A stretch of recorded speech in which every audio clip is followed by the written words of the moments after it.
we'll call the Regional Housing Mandate Committee meeting of Thursday, December 12th to order. And you want to call the roll, please?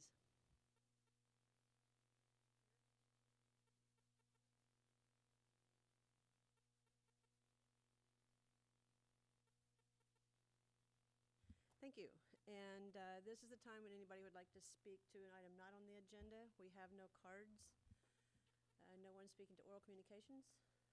So we will go on then to item number 1, which is the work plan for the 2015-2022 housing element. And would staff care to make a presentation? Thank you, Tim. Okay, so good afternoon all. Tim Wong, Senior Planner. So what you have before you this afternoon is staff's proposed work plan for the 2015-2023 actually housing element update. Okay, all right. And so the magic deadline, the magic date is January 31st, 2015. That is when the city must have its housing element certified by HCD. And again, just to reiterate some of the negative impacts of not having an approved housing element are the city would be required to do a housing element update every 4 years as opposed to every 8 years. And in addition, there are some legal ramifications. The city would be vulnerable to certain parties. Our neighbors to the north, Menlo Park, they had to complete their housing element at a substantial cost due to not having a certified housing element. In addition, more funding is being tied to certified housing elements. Transportation funds are the most apparent, but in addition, just the other day I received a park NOFA that we could get some park funds through the production of affordable housing units, but one of the requirements is to have an certified housing element. So there are some impacts to not having a certified housing element. And staff would like to say this can be done in the approximately 13 months that we have. It can be done, but it will be a sprint. There are a number of things that will need to be done. However, it's quite doable. The good thing about our current housing element was that it had been certified relatively late in the previous cycle. Therefore, many of our programs and units can roll over to the new housing element update. In regard, one of the major challenges will be finding enough sites for the 2014-2022 RENA cycle.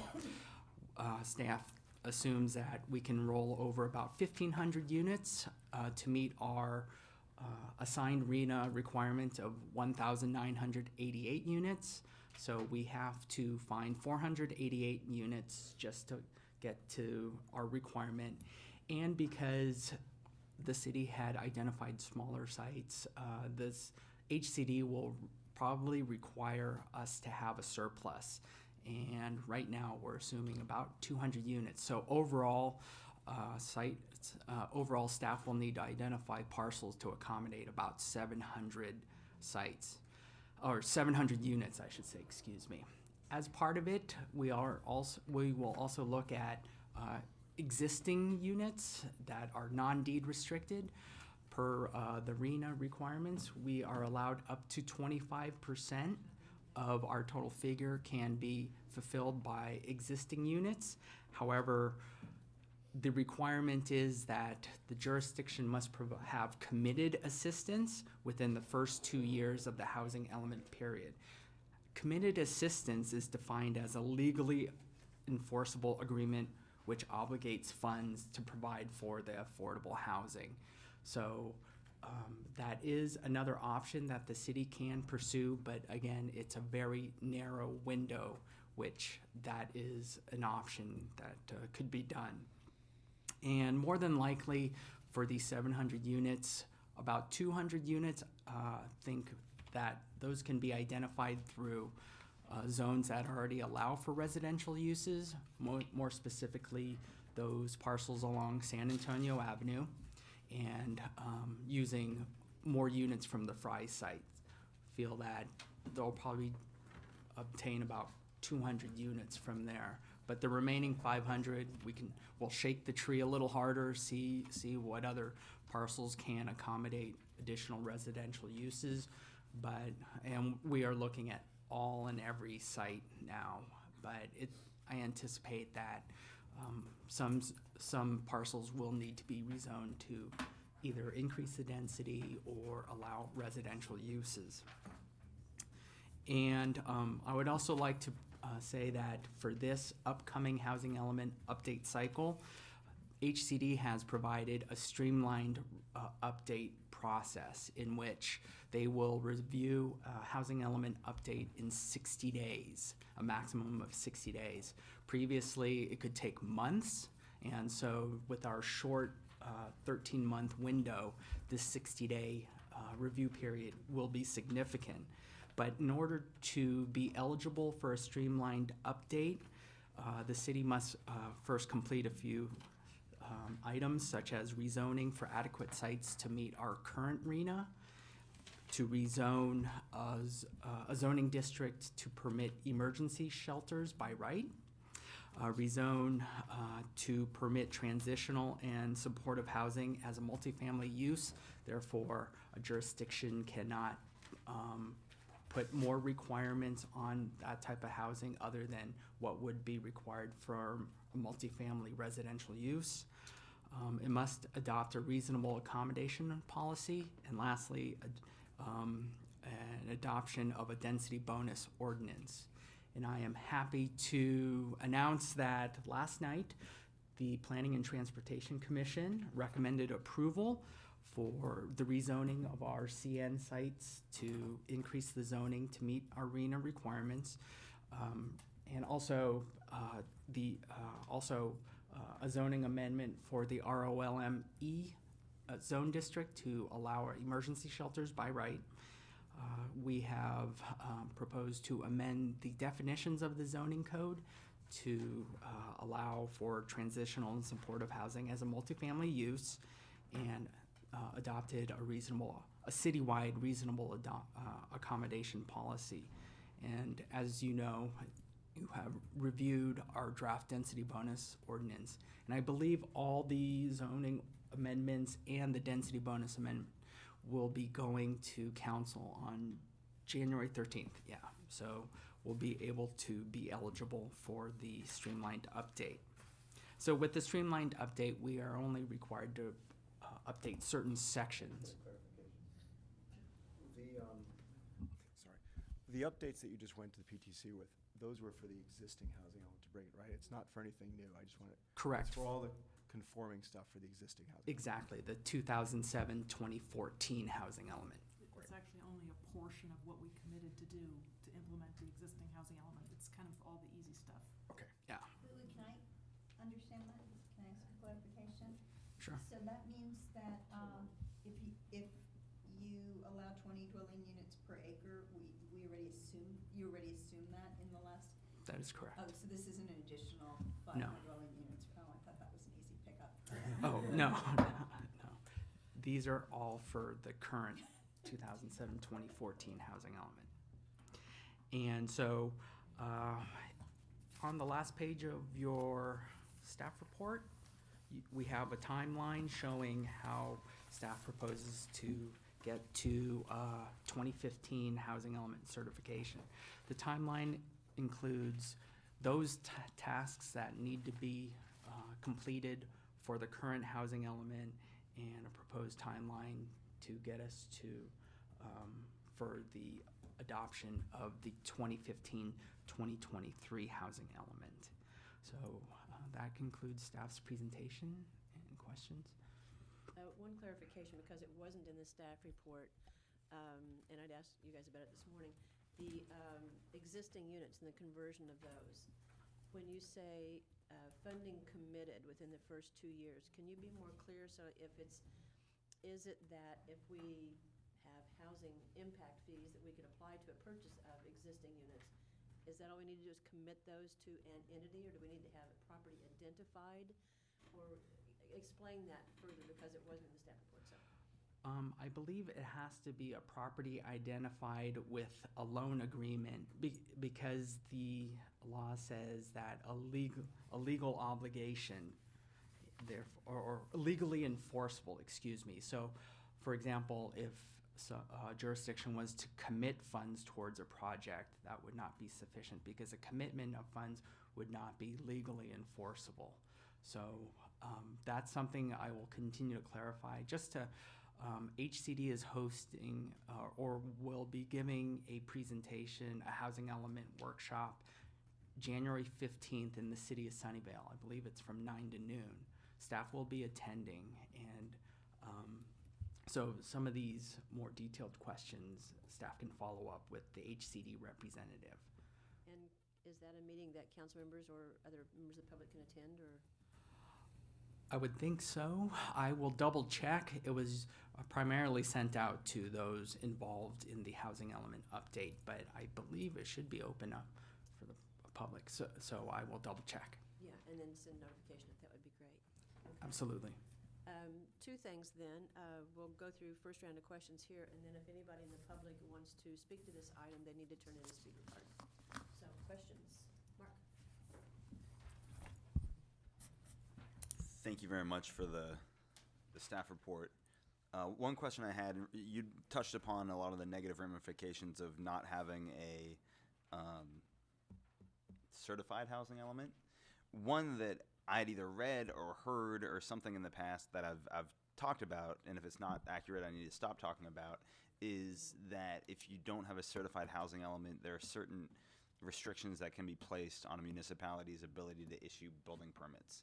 And that, from my understanding, was pretty much any building permit, not like a big commercial building, but, you know, if you want to do a, you know, kitchen remodel, you know, it can impact that. Am I correct in that, or? That is my understanding, that without a certified housing element, outside groups could sue, and that would be one of the legal. Okay, because I think that's a bigger impact than to. I think people's understanding of that will have more of an impact than grant funding and that kind of stuff, which is important and you know we find valuable, but you know this can literally touch upon anybody who wants to change their home by not having a housing element. Not to mention the significant cost of the litigation. Sure, and absolutely, and I know Nancy, Vice Mayor Shepherd, talks about this a bit, but you know these nonprofit housing, these affordable housing nonprofits are literally like on the call with you. If you stay, I mean, you know, Palo Alto, we're under a microscope with everything we do, from our residents and others, but also from these affordable housing nonprofits or housing nonprofits that seem to be eager to find any slip up that we do to use to their advantage. So it's not like we could get away with maybe not doing it and nobody would notice. Everybody's paying attention to everything we do. Thank you for that clarification. So you mentioned 4 or 5 different elements that we need to have accomplished in order to qualify for this expedited review. When do we have to have those elements accomplished by in this schedule that you laid out? Would that be like by November 2014? We have to have all of those things done in order to qualify for the expedited review, or? I believe it's prior to when we submit our draft element, and then the HCD staff will review to see if we are eligible for expedite or streamlined review. Okay, so that would be kind of the later half of next year. Correct. Okay. Correct. And then one thing that you guys might want to keep in mind with the schedule is the council break, which I think this year was in August. July. Oh, is this year July? But who knows if that changes based on various schedule changes. So that's something to keep an eye on. Who knows what it'll be next year, but if it's in July, it would work perfectly with what you guys currently have. Councilmember Schmidt.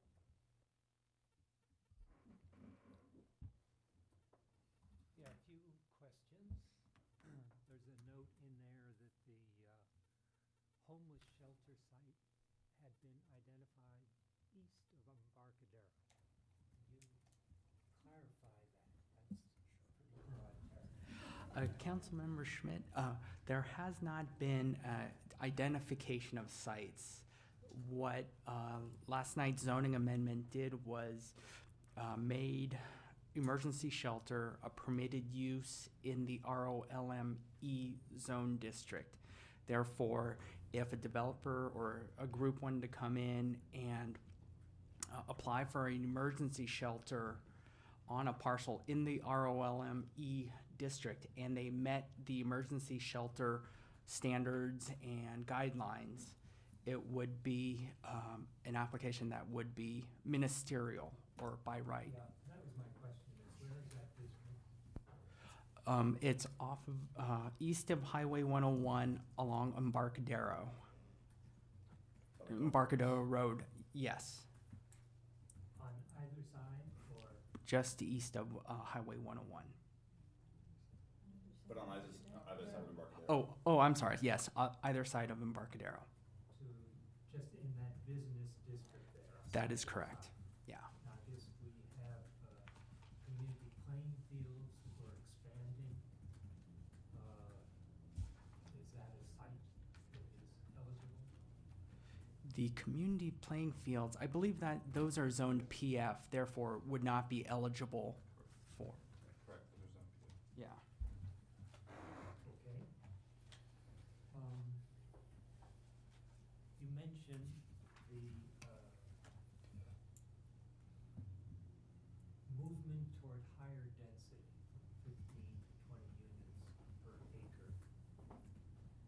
I guess that is essential because trying to get lower affordable housing in a high-value place, you need to build dense. Now, give one concrete example, Fry's, where gee, it would be great to get 50, 60 more housing units out of that place. That, of course, brings parking and traffic issues. And my understanding of where we are is that current applications in process are sort of taking the parking, traffic densities appropriate for that district.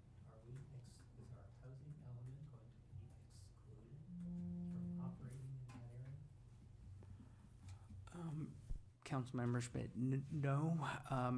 Fry's currently, as you know, is zoned RM30. And any potential, we will need to do an environmental review for that housing element update, but which will consider some of the build out. But if individual projects came in, there would be additional CEQA review. So Yeah, the housing, my point is there additional traffic capacity?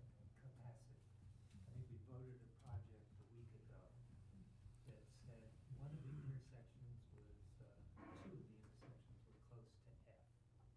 Now, we already have applications in place for 395, Page Mill, a couple Okay. others. So by the time Fry's come in, will there be any traffic capacity left?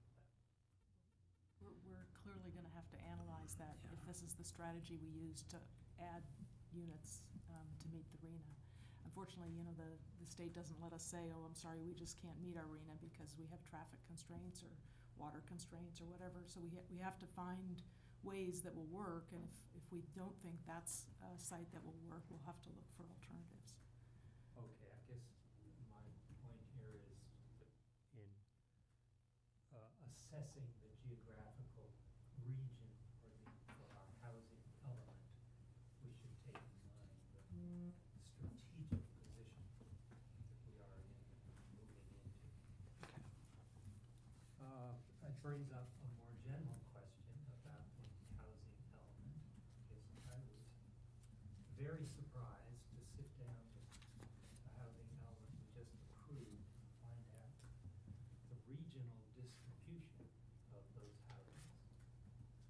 The goal of the ABAG project is to get housing units in transit-oriented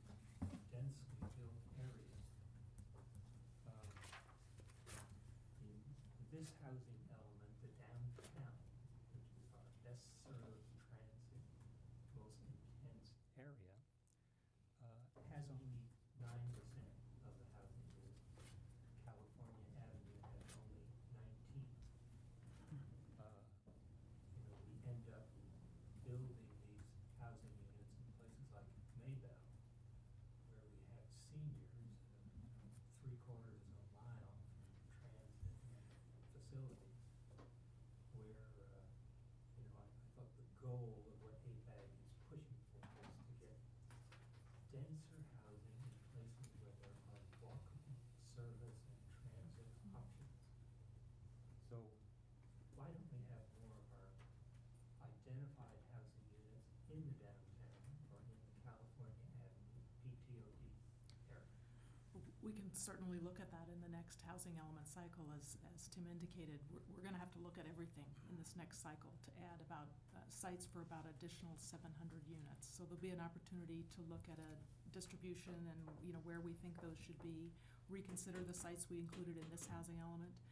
But it's gonna be a significant challenge that we'll have to grapple with within the next, 4 or 5 months. Well, I guess, shouldn't that be the first thing we do, Mhm. is to identify maybe the geographical sites that make most sense to attain the overall goals of the program, rather than at the last minute saying, oh, let's add some on San Antonio Road. So, we should have a clear sense of what the goals of the program are, and what sites in our city are most appropriate to reach the goals of the program. And I would think that would be step number 1. Yeah, we absolutely agree with you. The very first thing we're suggesting that we would do is the public outreach component and the demographic analysis that helps us determine what the need is and what we're gonna have to address in the housing element. So that's what we're thinking would happen in March, and it launches right into this question of where do we put these units? Yeah. Good. One other question, you have a note in there of, you call on page 3 of implementation of policies that might help out, and one of those is implementation of a small residential unit overlay district in the PTOD. What is a small unit overlay? Let's see, a small. Is that micro housing? Yes, an emphasis towards the construction or smaller units, maybe not micro units, but in this current, we had looked at units 900 square feet or less. Maybe it's more appropriate using this small units overlay for if they propose even smaller units, less than 900 square feet. It may be appropriate to use it in the PTOD, since it is a transit hub, and some of those has the walkability factor to it also. Yeah, again, I think those are issues that are important elements of our updated comp plan, of what kind of community do we want to be when we grow up. And so, how many of these units and where, and what does it do to the composition of the community we live in.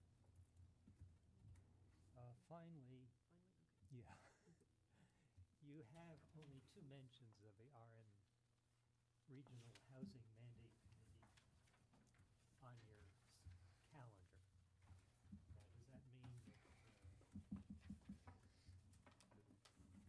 this committee is not engaged to a great extent? Your committee is. I think we were assuming that we would continue to keep this committee apprised as the work proceeded. Okay, so this is not a listing of That's right. We, the future schedule for That's this. right. A guideline, if you will. Yeah. Okay, thank you. Well, Sure. interesting, I have some of the same concerns that Councilmember Schmidt had. Let's talk about the schedule, and let's talk about the overall. there's a lot of really interesting questions that raised. I think Councilmember Schmidt's points about, in effect, upzoning California Avenue area and upzoning downtown to provide more housing in those in transit areas are interesting and worth discussion. But I mean, I think we need to bring the community along on all of this in a way that people debate it and discuss all these different issues. And I think there's, the micro units are an interesting concept, but the way our zoning works right now is you say RM30. What would be more interesting is to say, well, instead of an RM30 where you can have 3-bedroom units, you say it's more about mass, size, and density, which allows people to build the same building with smaller units. And that way you're not getting the 3-bedroom units, you're getting 4 studios, which may actually have less people, less impact on the schools, but also get you those units to meet the RENA numbers. And I'm not advocating that today. I'm saying I think what we need to do as a committee is we need to go through methodically and discuss how do we do this that we have the least impact on our community, that we meet the RENA numbers, the least impact on traffic, the least impact on the schools, the least impact on parking. And we need to look at all those, and some of the things you may be able to have an overlay that says, you can build the small units, but you actually have to park them. You can't, for instance, say, and so there's incentives built into that so we don't have parking problems, we don't have.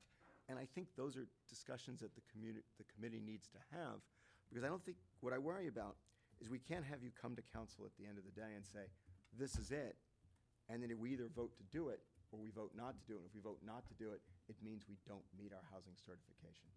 So I actually was very concerned when I saw this. I didn't see meetings with a committee, but I saw one meeting with a committee, which made me think you weren't coming to the committee. I think you need to come to the committee before you do the public outreach. I think we need to have discussions in January and February, frankly, about these kind of issues, about what these sites would look like, how we can meet this, about micro units, about should there be more units in the downtown, what does that mean in the California Avenue. I mean, I think we need to frame those issues and discuss them all, and I think we frankly need to have meetings every month of the Housing Committee that deals with it. I think that should be the task next year, so that we bring council along. And then we should have, and at some point we should probably have check-ins with council.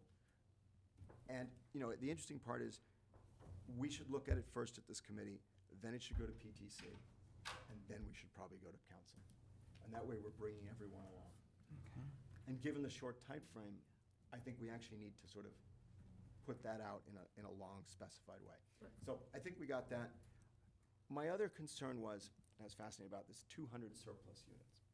So what you told me last year was that given what was built on Cambridge, the small units over the retail there, you're familiar with that project, right? 420 Cambridge. Right. What I thought you told me was that HCD bought a lot of our small zoning sites because they've actually seen them happen in Palo Alto. And when you said we had to do 200 extra units, I was wondering how many small zoning sites we have that they think that we need an additional 200 units. And whether or not we should be pushing back hard to our state legislatures and other people about, really, that's giving us an extra 200 units that we don't have in our RENA numbers. And that seems wrong. I mean, that's just like saying you have an extra 200 units. You mean like the rest of this is right? Well, no, that's not what I mean. But, I mean, the point of view is that you get a housing element number, and to just say you need an extra 200 units is arbitrary and capricious. I mean, why isn't it 300 units? Why isn't it 150 units? And, I think that's a real problem. And I don't even understand, does that mean they're not counting the small units at all? Or how many small units do we have? I don't need answers today. Okay. But I'm thinking that that's the kind of thing I'd like you to come with us in early January and say, if I need 200 extra units, you need to justify why you need it. And are you being overly conservative? And if the problem is, are we gonna run out of time if we don't submit 200 extra units? You say, well, Greg, you could probably get away with 50 extra units, but they may say no, and then you don't have it in the wings. And so maybe what the committee talks about is, here's the first 25 units we suggest extra, and if you have to, you go to this, and if you have to, you go to that. I don't believe they're actually watching the videos of it. So I don't believe they're gonna come back to you and say, no, those are the 200 you need, but be wrong. But I'm thinking those kind of strategies rather than just saying, let's be really conservative and come up with 200 units. I think that's a great suggestion. I mean, just so you know, we're we're trying to advise you of what we think HCD will require. It's not just here in Palo Alto, it's every jurisdiction. It becomes a negotiation, and they always extract a surplus over the RENA number. It's not fun and it's not fair, but every jurisdiction confronts this issue. All right. So those were my comments. And I don't have questions at this point beyond what we talked about this morning that you've included basically in the report. Except maybe one, is just looking at maximum unit size as opposed to maybe an overlay, just look at maybe maximum unit sizes and probably not as small as micro units or something like that. But I think colleagues have made very good points. If any of you have questions, and let's do focus on questions at this point, and then we have one member from the public who wants to speak. Melissa, you have a question? Go first. It's colorful. I'm just trying to understand here, is it just easier to have multi-unit developments, or is that really what's being pushed here? I know at one point I was sitting on the, I don't know, some task force that led into the last housing element, and we were talking about granny units and how, really you could go across town with sort of an overlay and you could zone for granny units and you get pretty good number. And I don't believe that happens. So wondering particularly if you're going to go and look at the neighborhoods around Palo Ave, the neighborhoods around University Ave, what would you get if you went and did some sort of overlay allowing granny unit? Am I missing something? Is there some incentive to go to the multi-unit? I can actually tell you that that's how Saratoga, that's how Montecito, that's how Atherton, that's how they meet their housing elements. They use the granny unit thing. So We could do that. We could go through Palo Alto and say, you could put an extra granny unit, we could get a whole bunch. And I actually think that's something you should come to us with as a possibility. I'm Sure. not having it, but I think we should put all those options on the table. And it's a really good point. And I would take a look at places where they did that and see what the traffic impact is. Because some of those granny units actually are grannies. Right. They might not bring in the same amount of traffic as individual apartments. Can I just add one thing to that? I think it's a great idea. Sometimes what HCD will do, if you want to do a program like that, is they'll require that you kind of survey any second units you have and see what kind of income level they're serving, and then they'll let you count them at that income level. So in some jurisdictions, you can count them as moderate income units because they're small and they tend to be occupied by students or people with moderate income. It's hard to justify using them to meet your low and very low income requirements. Well, we do have a lot of students in this area. So for the moderate, that would. So, I don't know where low happens with students, but I would imagine you get some. What about those unemployed returning kids we all have? My other question was That was me a about while ago. going back to the implementation of the 2007-2014, those last things that you've agreed to do. And I just want to make sure I understand this. The emergency shelter, is that the same as a transitional and supportive housing? No, those are different uses. Emergency shelter is overnight shelter, just for the homeless. Transitional shelter or transitional housing is up to 6 months, where that person it's not emergency shelter, but they're not quite ready to move into permanent housing. So, Okay, so that's transitional housing. Okay, so I understand that. So the likelihood that we could get kids from the emergency shelter, from emergency shelters being built on that side of Embarcadero is fairly low. Fairly low, since I think maybe max residency there is for a few days versus a permanent type resident. Okay, that's helpful. Those are my main questions. Those two other. Last name. So I think you'll be able to answer these in your sleep, but they'll help me with context. The first one has to do with, we're on the third or fourth cycle of ABAG housing elements? Fifth. Fifth. Fourth? This is our fifth cycle. Coming up. Yes, the 2014-22 is our 5th cycle. Okay, so I'm curious how other jurisdictions are handling public services, which you have all pointed to schools and public services. In the last appeal, well, actually, in the current housing element, it points to a statistic of about 8.5% of the land use in Palo Alto is for public facilities. In any of the previous appeals, were we able to determine whether that's pretty typical amongst ABAG communities, or whether we're high or low in terms of the land use for public facilities? I'm afraid we don't. So it's kind of a shot in the dark, but if there is an aberration there on the low side, it would seem to be an argument, aside from school impacts, that could be part of a future discussion. And you all recall we sold about 50 acres of school land during the 80s. And that certainly happened to other communities as well, but if it's in some public document somewhere, it might be interesting to find out if because of a lack of public facilities, we might be able to carve out some accommodation for increasing that share in addition to increasing the housing shares. So now this is kind of a pickle, because Melissa and I recognize that you're not allowed to consider school impacts, and yet we're on this committee, so we assume we're here to talk about. Actually, we are allowed to talk about school impacts. We're just not allowed to talk. Consider them. No, we're allowed to consider them. We're just not allowed to consider them on a specific project. Right. We're allowed to consider them aggregate. or in the aggregate, and we're allowed to Well, talk it about says it here, there. you're not allowed to consider school impacts in addressing the regional housing obligation. Anyway, so, Well, that's like, you're not allowed to consider sewer impacts, traffic impacts, and all of that in terms of refusing to meet your number. so can we assume we're here to talk about school impacts? Yeah. Mayor's So- signature. At Mayor's, yeah. And so a housekeeping question, on the, staff has brought forward, an intelligent point that there are a couple areas that wouldn't require rezoning, in which additional housing could be placed along San Antonio and at Fry's. And, Councilmember Schmidt pointed out the transit orientation issue around those. Is this the time that you would like to talk about preliminary school impacts for those locations, or is it better done at a different time?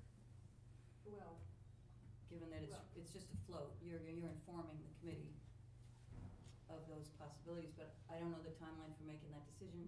well, before you go too far down the road, I think if you have comments to make, this would be a good time to give staff an input. So, and I'm not speaking for the board because we haven't had the discussion. But I would point out, and I think you know these things, but the Fry's site is projected to yield quite a number of students, what you might consider an elementary school's worth of students. And there's a proposal here to increase the yields, or the units, which would increase the student yields most likely. You all know that the Ventura corridor has no elementary school in it, so that you'll continue to consider the fact that Fry's, if and when it is developed, as it's currently zoned to be developed, will create a substantial impact on those families, in that schools currently located in the district involve crossing Alma or El Camino. So, and for young children, those create significant family impacts.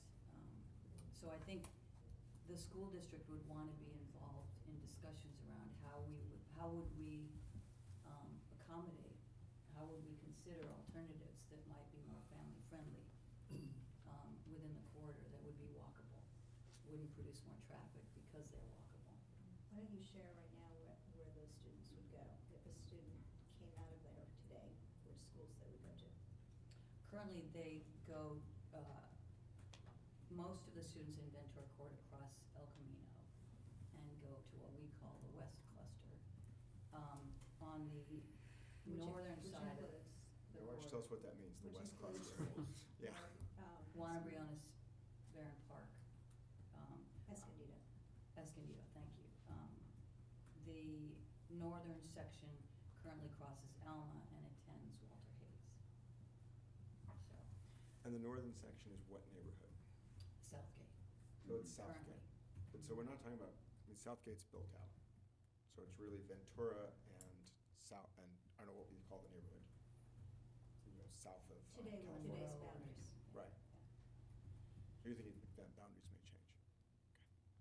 And I think, you don't have a crystal ball either, we don't have a crystal ball, but I think the importance of having district-city communications on the alternatives we'll wanna consider for the benefit of future families, cause these will be long-term impacts. And just as a, for planning purposes or for conversation starters, most of our elementary schools are 5 acres. And, I think we could reduce that with the introduction of more two-story buildings, but it's still a large site that we don't have lying around town. So as far as the San Antonio location, you're all very familiar with the amount of development that's going on along the San Antonio corridor, particularly Mountain View. Is this along the southern side of San Antonio or the northern side or both? It would be the southern side. So the southern side, and I'll check this to verify, but I believe that's all flowing to Fairmeadow. And all the students located, the city boundaries, and the district boundaries, trace right along the southern side of El Camino, as you know. There's walkable schools on the Mountain View side, but, if we start, developing housing on the southern side of San Antonio, which has been traditionally more light industrial, so on and so forth. Actually, it's a little confusing where the boundary rides on the south side of San Antonio, goes in and out of our district. Remember, we had to go and have a discussion at the county office? It does. Yeah. It does. Anyway, students located within Palo Alto limits that on the south side would have to cross San Antonio, which, again, we would want to be at the table with you to talk about those, how family-friendly those are, and how it is likely to generate traffic as opposed to walkable commutes to school. So, anyway, that's, I'm a little, it's interesting, I appreciate Councilmember Schmidt's questions around transit-oriented development, so I think it'll be really helpful to hear those. And I think I have one more question. Yeah, so this is just a rookie question here for context. The 700 unit target, does that include an assumption already that there will be additional non-conforming accommodations, density bonus, all the other terms that you know much better than I do? Or is that, if all of these were to be developed, which hasn't happened historically, but if all of these, if we were to come up with 700 unit locations, they were all to be developed and built, is it likely that they would actually be 700 units, or is it likely they would be greater because of the accommodations made during negotiations, I'll call it, between a development? It's a little bit of I a, think traditionally, in this community, they've usually produced fewer units than what's been zoned for. And just for clarity, on a project per project basis, not because certain areas weren't developed, even though they were part of the housing element. Well, it's developer driven, so if the developer, if it's a housing site and it's zoned where you could put 30 units, but the developer goes forward where you put 15, and that's been more the trend, because they Okay. want larger units. That's what's been happening here, Okay, typically. thank you. Okay. Is that correct? Yes, and just to clarify, in calculating our housing and inventory sites, we didn't use maximum density. We used a realistic capacity of 20 units per acre. So it's not half, but it's not at the full capacity that the parcel could have.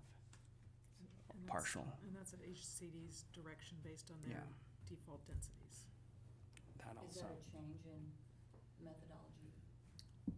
It was a change between the last Couple housing times. cycle and this one we just finished. Yeah. Thank you.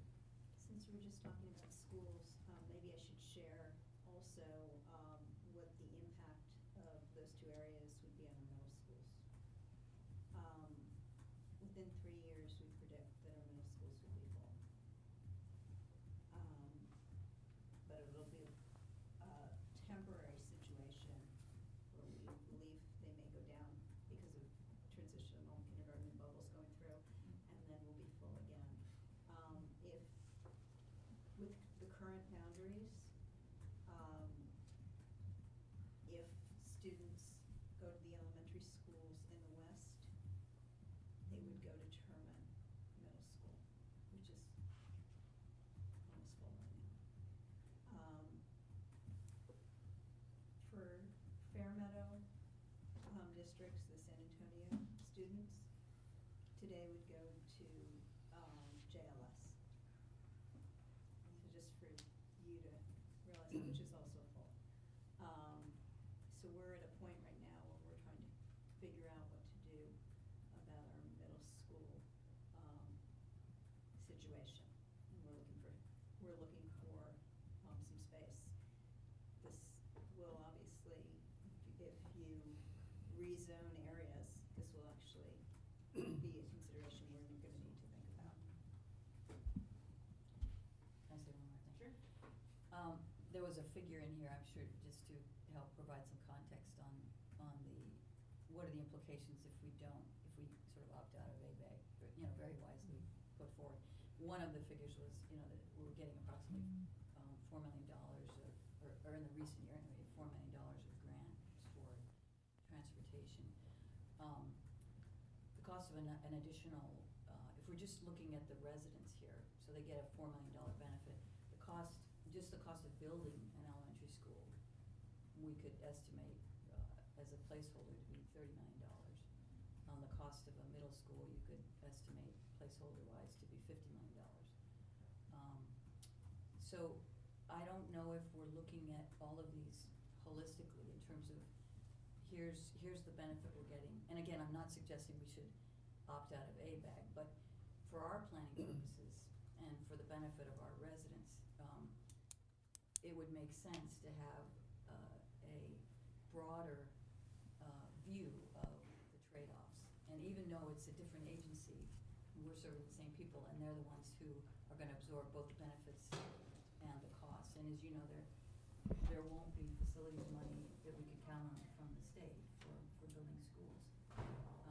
That's generally a local responsibility, and then as well as the operating costs. Yeah, could I just clarify that even if we opted out of ABAG, and we'll talk about this in the next agenda item, we would still get our RENA number, and we would still have to comply with the state housing statutes. So it's not really a choice between the impacts and the grants. We would lose the grant money, but we'd still have to comply with the state housing requirements and still be subject to litigation, the costs, the building permit freeze, everything, all of the terrible implications of not being in compliance with state law. It's a club we don't want to be a member of, but we have to pay dues no matter. Yeah, and to be clear, I'm not proposing that. I'm suggesting that we would benefit again from district-city communication, so we understand the impacts on both agencies and the ways we serve our residents. So just broaden the context for trade-offs, cost benefits and costs. Not, to be clear, not to say we march out into the woods and fight this in other ways. Mark, do you have comments? Or questions, actually, I should say, questions. No questions, but if it's useful to have an update on the planning commission. Okay, let's do that after we hear from the public. We have just one card. No, I think I'm going to defer my comments to next week because it's not specific enough on this agenda. Although I did read the whole staff report, which I thought was excellent, actually, despite the content. I really was going to address ABAG, my usual beef, and I don't know If you'd like, appropriate. if you'd like to do that, you're welcome to, but you do need to go to the mic. Oh, okay. And Well, so I was just going to say that I'm still Shirley, Nathan, and you'll have 3 minutes. Okay. I'll just make a statement about my concerns about our subservience to ABAG, which oversees the regional housing needs allocation. I can't believe that they can dictate these unreasonable housing numbers and impose, on top of that, impose strict penalties if we don't comply. And I really urge you, I've urged you in the past, and I do appreciate attempts to get out of ABAG, or at least make it a little more reasonable, by Greg Schmidt, who tried to get the numbers down that were allocated to us, and also Mayor Scharf for voting no on Plan Bay Area. And I still think we need to take a stronger stand against ABAG, despite the grants. And perhaps other cities and other communities would follow suit. And we do still have to comply with state law, and I realize that. But I think with ABAG, I think it would just make a statement in principle to get out of it.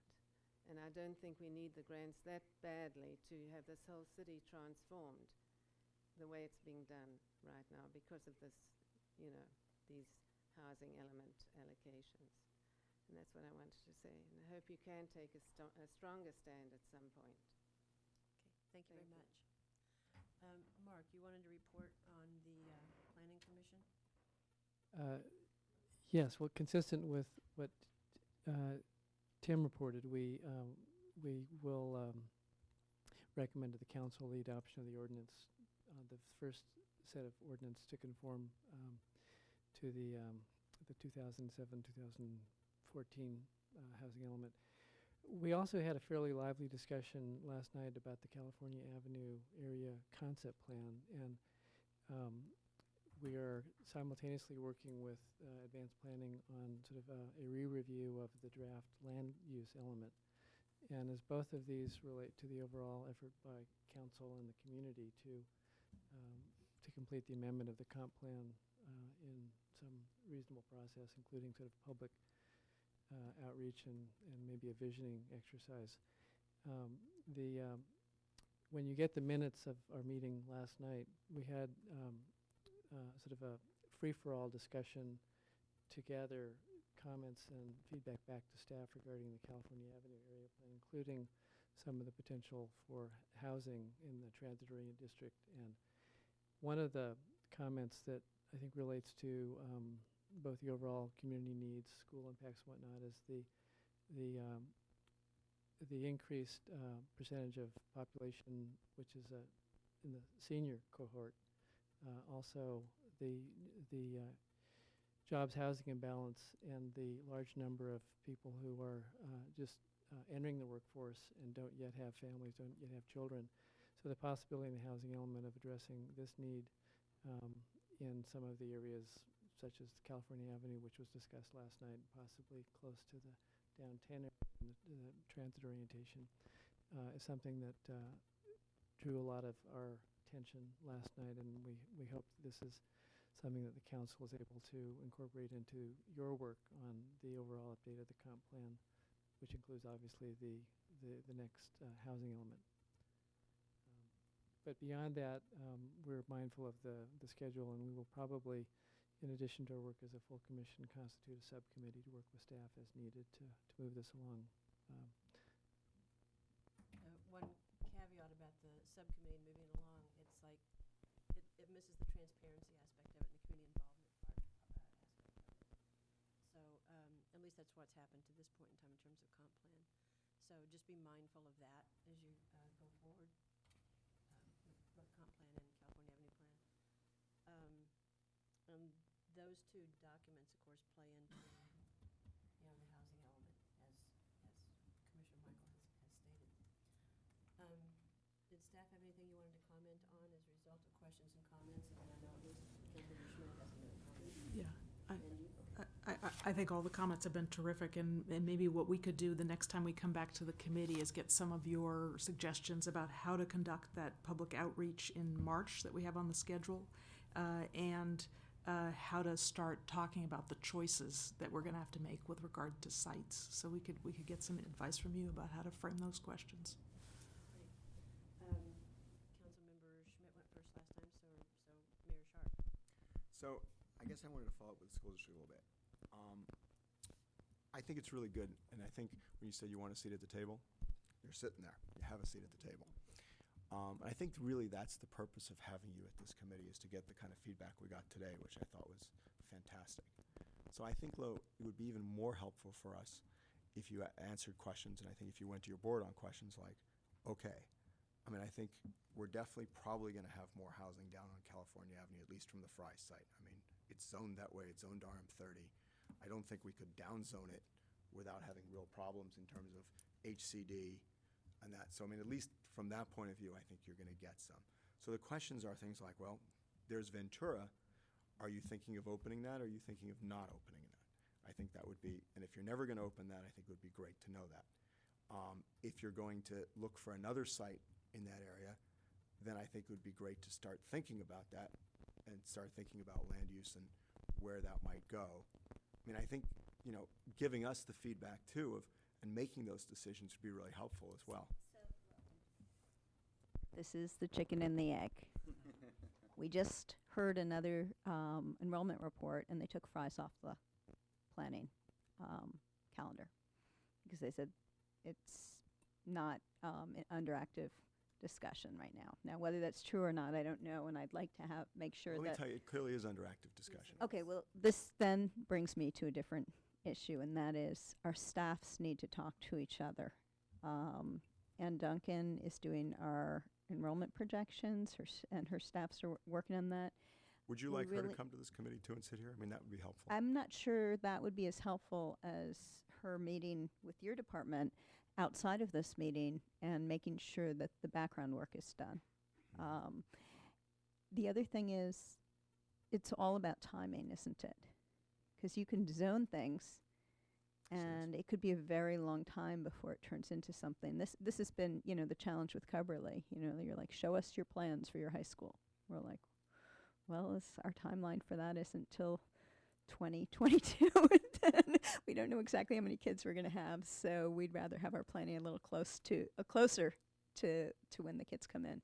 And that's the same here, and that's why we need to keep talking. But when you say, show us your plan, when are you going to need Ventura? Are you going to need Ventura? Well, it's really going to depend on what's built. Well, I think it goes beyond that. I think, first of all, I think it'd be great if our staffs talk to it, because I think there's certain things I keep in my head. I think historically we've basically built half of the units we zoned for. So I think you can say to yourselves, we're probably going to build another 1,000 units in the next 7 years. I mean, that's probably roughly what's going to happen, give or take. We build about 100, 110 per year on average. So, you know, I think from a planning perspective, that's great. I think if our staffs talk, you fairly quickly know that, you know, Fry's is probably, you know, is bought by a developer, and, you know, it's probably going to come forward in the next 5 years, I would say. And it's probably, something's going to happen there. But I think that kind of stuff is really helpful. And when I said Ventura, so I'd heard from the school district previously, or people, and, you know, I'm not tying into this, and it may just be rumor, that Ventura doesn't work as a school site anymore. You know, and if it does, that'd be good for us to know as well. And it would be good to know those kind of things. So rather than speaking in, I heard through the grapevine, we need to get our folks together to talk about it. Right. I can't tell you that we've gone in and done a specific study on that site to see if it would fit our needs, and I'm not sure we're sure what needs to fit. The reason I brought up the middle school issue is when our middle schools are filled, we may be lucky enough to be able to find Bowman another site and use Bowman. That's only going to be a temporary fix. But what if we don't? Then we need another site. We've asked Stanford to help us with that, but they haven't raised their hand and said, we got it for you. So we're sort of in a pickle right now. And that's why it's so great to have you here, because you can see where it's going, and hopefully that gives you more time to plan. And it's not a good use of time to hammer this out now in terms of trying to read the tea leaves on the future. I think what we can all be sure of is that the school district is going to build classrooms based on where the students live, ideally. But that the degree to which we can do that, building classrooms where students live, will impact our ability to make those walkable commutes. So it isn't so much that we expect you to have all these decisions and the magic answers now, we will build classrooms when there are more students. And the more we work together early, the more likely it is we can make decisions that will ensure that classrooms are walkable. Right, and that's clearly the point. I mean, that's really why you're here. And Ventura, I mean, the city and district, when that agreement was made, when the district sold that back to the city, it was part of the agreement that the district would retain the rights to purchase it back for 50% of the cost on half of the value and full market on the other. So I don't see us letting go of that given the character of the Ventura neighborhood, the corridor, unless we come up with a more elegant solution that's mutually beneficial to the city and the district. I don't know if that's... Just to be clear, what she means is if there is other land, I mean, this has been our issue, right? We were lucky enough to be able to acquire 525 San Antonio, but it's not like there are sites all over the place for us to grab. And so the kind of decisions we're making right now are, what's the next elementary school we open up? And will it be walkable to the extra kids that have come into our district, or do we have to change things for it to be so? And I forget, is that a 3-acre site, 2.5? It's small. It would, even if we were to purchase the whole thing back from the district, which would be very disruptive. It's what? So it's 5 acres. Is it really? I don't know. I actually. You know, I sounds know. like you know. I guess it's our portion of it, or the portion that we used to, when there was a discussion around half and half, with PAC being on one and the district being on the other. It would certainly be the smallest. But it isn't, I guess, part of what we're saying, it's not in our interest to dislocate and disrupt other community services. No, it's not. And the more discussions we have around community needs, whether it's school needs or other services, we need to think in ways that don't pit them against one another. I mean, PAC is a vital part of this community, and it needs a home, and it needs a home that it can have certainty around to go forward with certain facility upgrades that it would like to do. So this isn't any more complicated than you already knew, but if there's one takeaway today, it's that whether it's through this committee or through some sort of an ad hoc planning committee and district committee of staff members, there's a lot of return to be had from having common discussions early, not only because some of the projections are affected. We had a communication from the city manager, I believe it was just a year ago, 2012, that showed the 30-year, 40-year history of housing. It was about 200 units per year, and that was the city's conservative forecast going on through 2030. And again, that's an estimate, right? You don't have control over the decisions in between that, but it's somewhat helpful. 200 new houses a year. Seems really high, low. I think we were at 100. I'd say 70s was a big decade, I think, between the 70s and the 80s. But anyway, those kinds of communications, our demographers hopefully would have, they would look very, very similar rather than conflicting, with better communications. So just follow up then on a couple of things, and I'll get to you. I'm sorry, Kathy. I would hope that would come through and flow through this committee. I mean, the committee's already here. We've done a lot of work, so it seems like all the information should come through here. I think the conversation we're having today, I would agree with the mayor, conversation we're having today is very, very good, very, very valid. And I'm hoping on January, maybe more likely February agenda, I'm hoping that we'll be working towards putting together some more information to work with League of Cities and other communities to push back against ABAG again, because some of the things that you're bringing up, and it's not like we haven't heard them before, but it's interesting to get reminded of them, about the kids would have to cross San Antonio, kids would have to cross El Camino and Alma, and it's not walkable. So here we are, we're going to be in cars, and if the whole purpose of this is to reduce greenhouse gases, well then that blows that right out of the water. So I think a lot of these things are really relevant So let me finish my, actually wasn't finished yet. I'll be finished in just a sec. Councilmember Smith's been very patient too. I know he has. Two things. First of all, I think we need to be clear in our terminology that it's not ABAG. I really think we need to stop saying it's ABAG. It's not ABAG. There's no value in pushing back against ABAG. The value is in pushing back against HCD. And how do you do that in a way that they don't then punish us and penalize us? And how do we solve that as a political issue? And I think that's one of the things we need to start thinking about. And then I really think it was very helpful to hear from you guys on this stuff. I thought that was incredibly valuable. And I think we completely agree with you that the more we work together, and I really agree with Councilmember Holman. Yeah, what's her name? I was going to say Karen, but I thought I'd better say Councilmember Holman. That, you know, that this kind of information is great. And I'd actually like to see where you guys bring your demographers in and give us a presentation on what you're thinking. I think that would be fantastic. So here's just an interesting point. We shared our demographer report at the City School Liaison Committee meeting, which has traditionally been where we have that sharing of information. Now, it certainly doesn't hurt to share it at multiple points so that everybody is informed. But it is a little worrisome to me that somehow that traditional communications vehicle doesn't seem to be broadening itself out to everybody. So It's good for us to get it firsthand anyway at this committee, because we're dealing with, you know, a specific issue, so. I mean, the city liaison, the city liaison committee has a different function. I mean, what this function is for the council members, frankly, to make informed decisions to recommend to the council regarding where we're going with ARENA. And so, given that, we'd like to have the best information and have as much input from the school district, which is why we created the spots.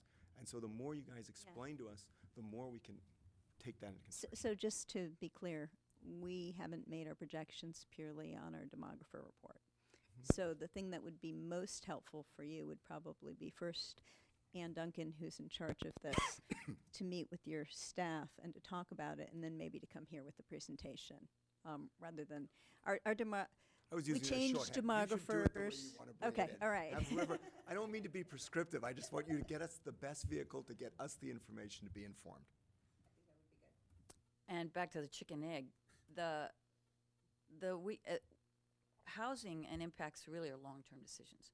The demographers really only have projections with a shelf life of 5 years. They only look at your pipeline. Right. And so my personal opinion is, and I'll make it very clear, it's my personal opinion, is that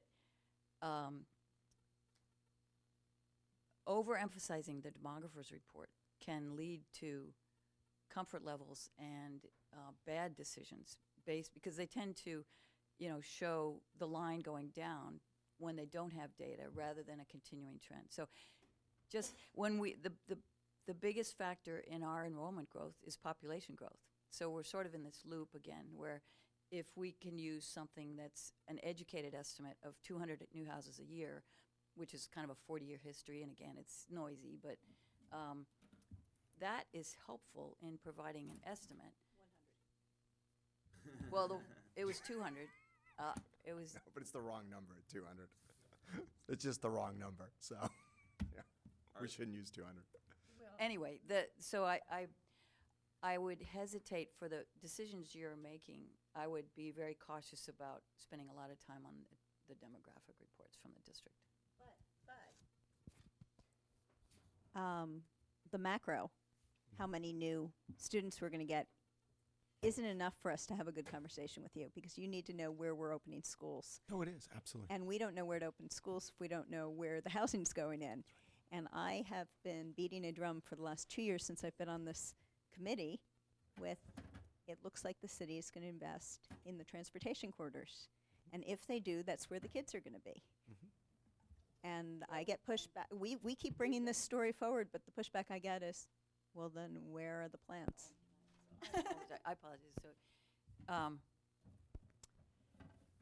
the demographer methodology is to look in the rearview mirror, as you guys know, and extrapolate from that going forward. So when there's a large development, whether it's Arbor Real, the demographer is going to look at that and assume that's going to happen again in the South Cluster. So, ironically, their forecast right now projects significant major growth in the South Cluster, our South Cluster. We have 3 clusters. Despite the fact that the city has shifted policy decisions in the last couple of years to kind of pull those plans, and you've adopted the policy around the transit-oriented development, which would be our west and our north cluster. So I would rather we tether our thinking to what the city's policy is around population growth, because even though it's all estimates and it's not a perfect science, it's going to be your policies are shifting in ways that make the rear view model not only confusing but most likely misleading. However, if you were in fact to make San Antonio, this area, rezoned, that would impact the South. So this is why we have to keep talking. I think this is probably the best dialogue we've had since we've been on this committee about why we have to work together. Agreed. And one quick note that I'll interject here about the 100 versus 200. It doesn't, in a way, it doesn't matter what the number is, because a few years ago I was often, a term I coined was often quoted as zone for what you want. So when Mark heard me recently talk about the train wreck that's coming, you know, 20, 30 years down the road, maybe even, it's like, if we have so much land and property that we have zoned for housing, at some point in time it's going to get built. And it may not be in the next 5 years, may not be in the next 10 years, but if it's zoned for that. So, Councilmember Schmidt, you've been exceedingly patient. Let's see, quick comment. The 200 number might be the number of families moving into town each year, rather than housing built. But just a general comment, I guess, taking what we heard today in terms of where we're going.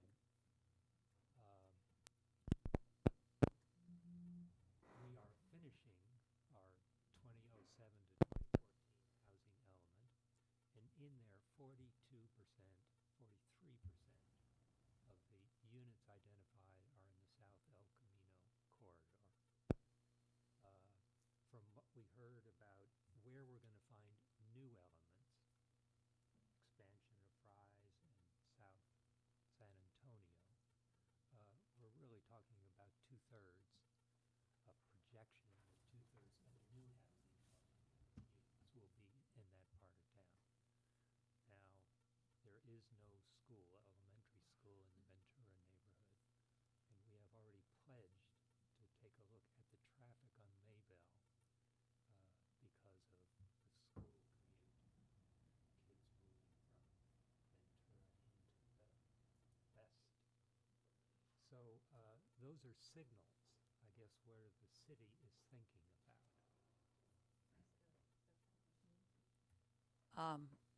I think the city uses north and south, and the district uses north and south and west. So within that figure, Councilmember Schmidt, it would be useful to know your south is our west and south.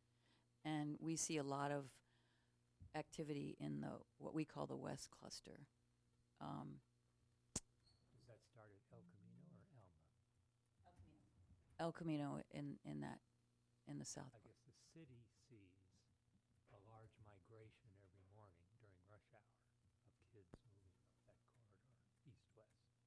So that's the city impact, and that's where we have a big interest.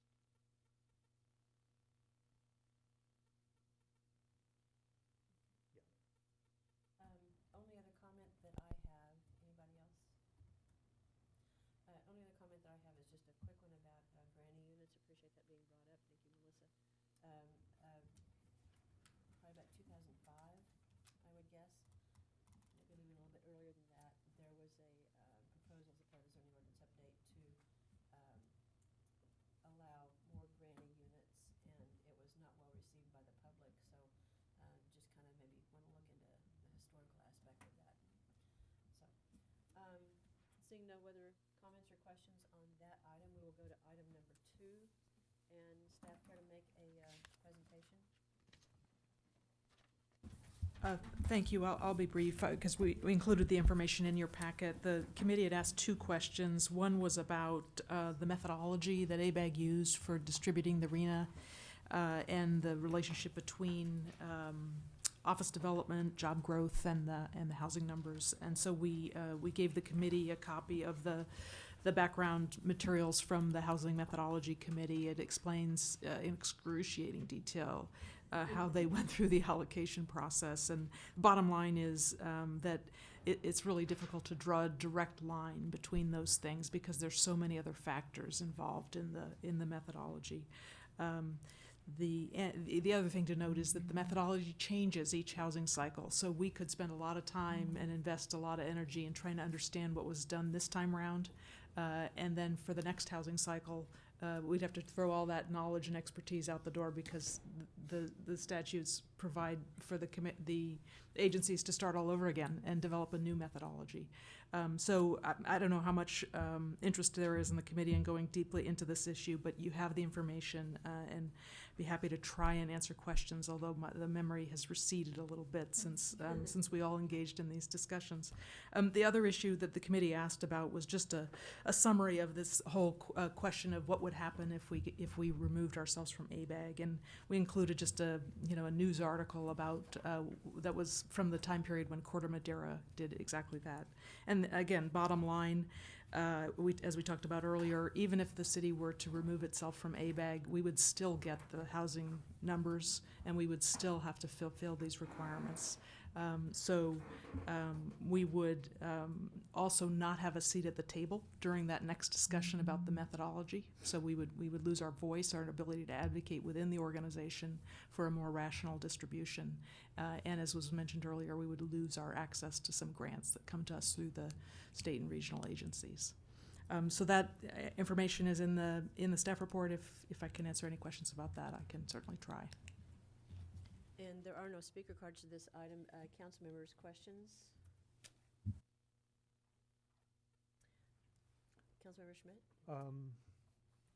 Just one question. Lots of interesting data, and as you point out, their methodology has 15 pages of detailed numbers.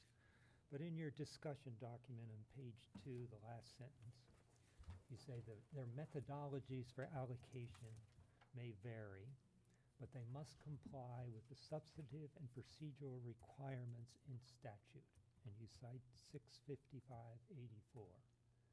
Now that statute says very clearly that the state demographer is responsible for population projections. They need to respond if the local agency, which is ABAG, requests a higher number. And in the last cycle, it was clearly ABAG who requested, demanded, and overrode the state demographer on the housing numbers. And I think the key question is, did they do that fully legally? So your reference here to 655-84 is very important. And I think it bears looking at of whether this committee should be interested in that relationship between ABAG and the state demographer. So I'm not sure that's accurate, Councilmember Schmidt. I mean, my recollection, I could be wrong too, my recollection actually is that the HCD pushed for a much larger number. ABAG had negotiations to actually bring that number down.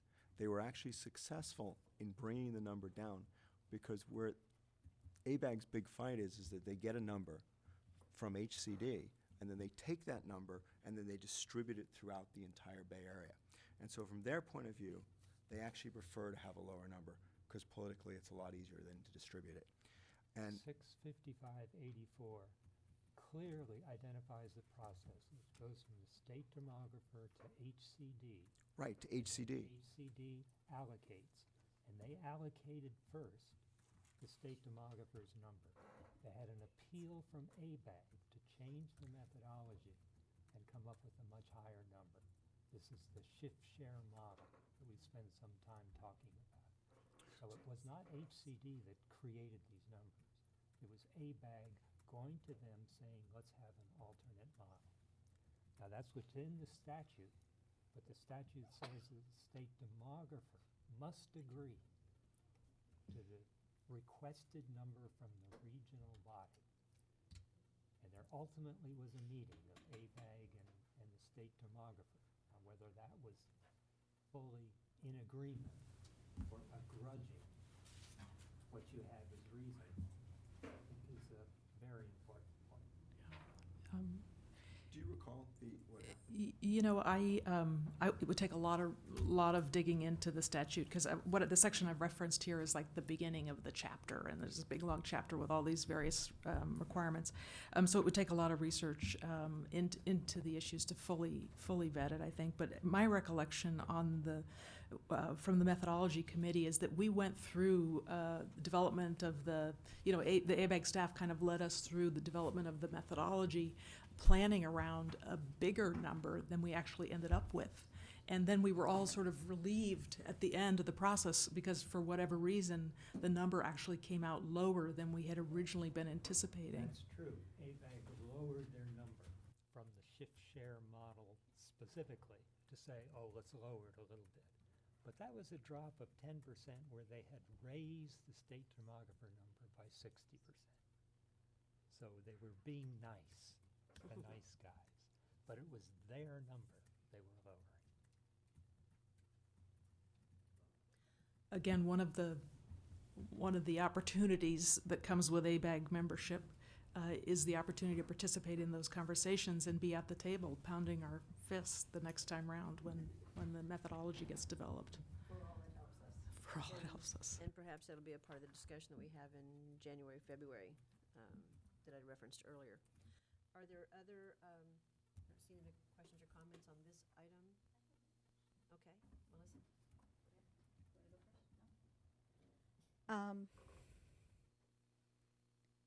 I was surprised to see that they take the numbers, the allocation at different levels, and try to make everybody even. Were you surprised by that? So if you have a lot of one category, for example, if you have a lot of moderate, then they give you less moderate and more of the other. I think I'm not sure that there's anything we can do about it, but I think that's a very superficial way to try to even things out. Different communities are attractive to different levels of income for various reasons, including transportation and jobs, but also including how far are they away from the city? Do they have a view? Are they near the water? What kind of schools do they have? And I just think it seems almost ridiculous to try to even out the amount of people at different income levels by giving allocations.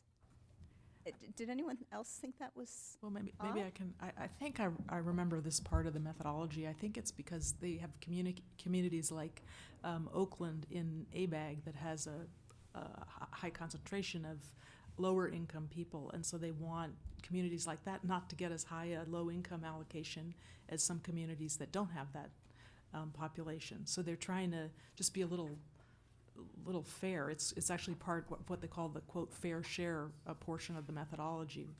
Yeah, it seems sort of heavy-handed and not necessarily going to work, but I'm not sure we have the ability to change it.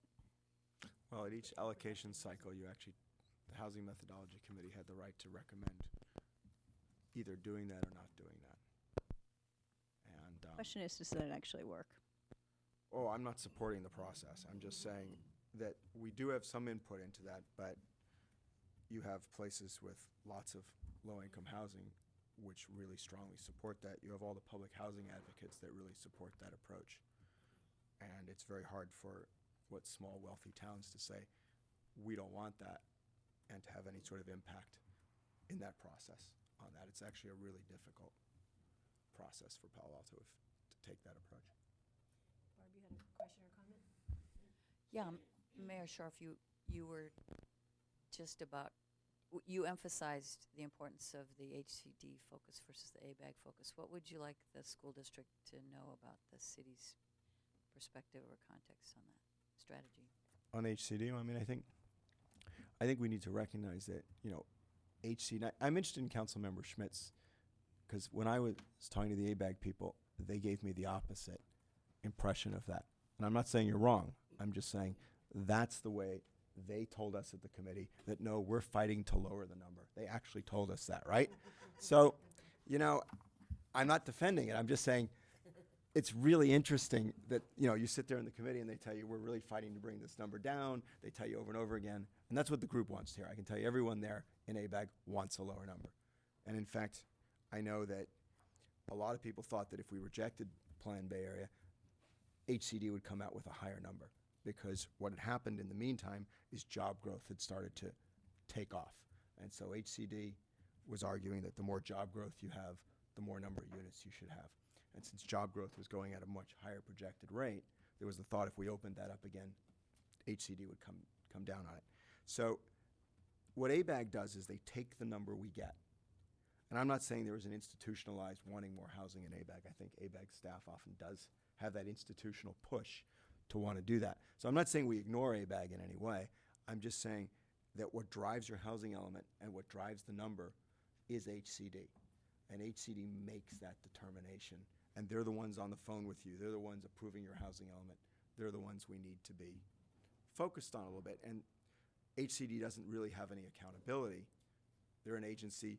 If they're on the phone with you and say, we want 400 units over your housing element, otherwise we're not going to approve your housing element, there's not much you can do about it, as opposed to going to court. And, there's some sense of fear that, among staff at least, I believe, that if we take on HCD directly, we will have a problem. And I can tell you, in talking to people at ABAG, they have the same fear of HCD. That I say, well, why don't you push back and say no on this issue? And they're like, well, if we do that, HCD will stop working with our staff. And if they stop working with our staff, then we're going to have all these problems at ABAG. And so it comes down to HCD. And, I'm not saying there's not a staff bias at ABAG towards more housing. There is, and towards putting it in more communities. And frankly, in that methodology, I think Palo Alto did fairly well compared to where it could have gone. There was a strong push, and I don't know if you can back me up on this, to make it based on your school district, believe it or not, on your API score. And they were going to provide most of the housing in places that had good API scores and very little housing in places that didn't, with the notion that all kids deserve good schools and we should build all this low-income housing in the school districts that had high API scores. And that was, I would say almost narrowly defeated, that whole concept. There was a huge push for that. I don't know if you remember those fights. And I actually was concerned that was going to pass. And you should have seen those projections on Palo Alto. They were like 3,800 units. They weren't 1,900. And so, I was watching that really closely, and it's like, we got to stop this. So, this is not it's not an easy process when you go through that. Because remember, it's a zero-sum game at that. So if Palo Alto gets more housing units, somebody else gets less. And thank you for your participation. Any other comments or questions on this item? Seeing none, we'll go to committee member questions, comments, and announcements, if there are any. Seeing none. I have a Announcement? correction to make. I'm sorry, you I have have a what? correction to make, something Surely. I said earlier. I picked the Oh, I'm microphone. sorry. I misspoke when Councilmember Schmidt asked me where the west started. I said it was El Camino. In fact, he was correct. It is Alma. Whether that, I think that needs to be corrected in the minutes so people don't get, except in Southgate where Okay. it's crazy. Okay. Nothing easy, right? You have one last comment? Just a housekeeping question. Would it be an imposition on city staff if I receive my materials electronically No, it shouldn't be. for these meetings? Yeah. No, but I think she I wants l- an email with it attached. But it wasn't online, or at least I didn't know. It wasn't posted with the agenda. Members of the committee should get an email with a link to all the materials. Yeah, I'm sorry. But I still want my hard copies, just so we're clear. But thank you for the, Yeah, thank you very much. yes. It was great you got the hard copies this time ahead of time. That was great. Yeah. And for me, that means I don't need a hard copy, so. Yeah, there have been comments in the past that, Environmentally friendly. there have been comments in the past that committee members weren't getting their hard copies either ahead of time so you'll follow up with that. So, okay? We did this time, so someone wrapped it. Someone took care of it. Okay, all right. Thank you all very much, and happy holidays. Happy holidays. Happy holidays. Could I ask when the next meeting of the committee is scheduled?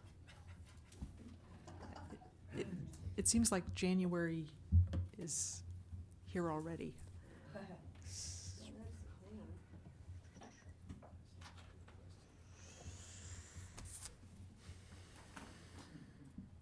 Should be the second Thursday in January.